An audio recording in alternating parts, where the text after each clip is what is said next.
Sister Rolle's அப்படிலாம் வந்து பண்ணும்போது உங்களுக்கு எப்படி இருந்தது மனநிலை? வந்து தொடர்ந்து இந்த மாதிரி ரோல்ஸ் வருது. இப்போ ஐ திங்க் எனக்கு இந்த புருஷ லட்சணம்ல கூட அதில் எனக்கு டைலாக் ஞாபகம் இருக்கு. எனக்கு என் பேரு தான் அஞ்சு, நான் யாருக்கும் அஞ்ச மாட்டேன். இப்போ கூட யாரோ சொல்லிட்டு இருந்தாங்க என்கிட்ட.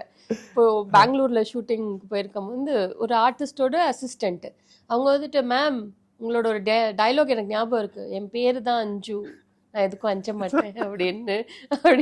இது நான் யோசிச்சேன், எந்த படம் இதுன்னு. நீங்க ஒரு படம் நடிச்சீங்களே குஷ்பு மேம், நீங்க புருஷ லட்சணம் அதுலயா அப்படின்னு. ஆமா அதுலதான் அப்படின்னு. தள்ளி விடுறதுக்கு முன்னாடி டைலாக்கா இருக்கும் அது. அதுவும் வந்து ஒரு டபுள் ஹீரோயின் மாதிரி அந்த கேரக்டர் அதுல ஒரு ஸ்பேஸ் நிறைய இருக்கும். ஆமா, சாக்ரிஃபைசிங் அந்த ஒரு மாதிரி இது. அதுக்கப்புறம் பிரதாப் பண்ணேன். பிரதாப்ல வந்து அர்ஜுன் சார் ஒரு சிஸ்டரா பண்ணேன்.